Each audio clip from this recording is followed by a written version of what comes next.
semaine difficile pour Doug Ford.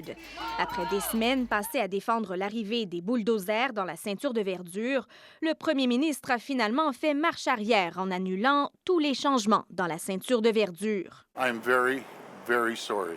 Un volte-face et des excuses inattendues qui ne suffisent toutefois pas à apaiser la colère de nombreux Ontariens. Des dizaines de manifestants se sont rassemblés dans la région de Toronto aujourd'hui pour célébrer ce qu'ils considèrent une victoire de la démocratie et continuer à faire pression sur le gouvernement Ford. Cette victoire, ça parle du fait que les gens en Ontario se sont assemblés, mobilisés pour se faire entendre. Mais il y a beaucoup d'autres problèmes en Ontario. La proposition de faire des grandes autoroutes à travers la ceinture verte, par exemple l'autoroute 413. On doit faire attention, vraiment voir avec attention pour les prochaines étapes. Moi, je veux l'enquête du GRC à procéder, que ça continue. La restitution des terrains retirés est aussi un constat d'échec pour Doug Ford.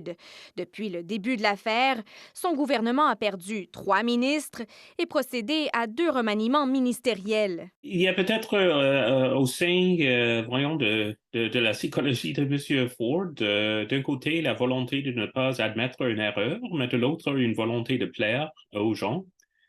Et je pense que, l'équilibre entre ces deux choses-là a penché vers l'idée de plaire aux gens, en fin de compte, et d'admettre son erreur.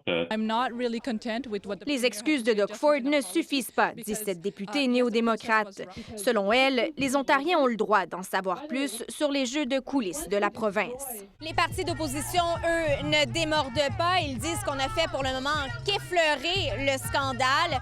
Le NPD réclame une enquête de la GRC et le Parti vert une enquête publique.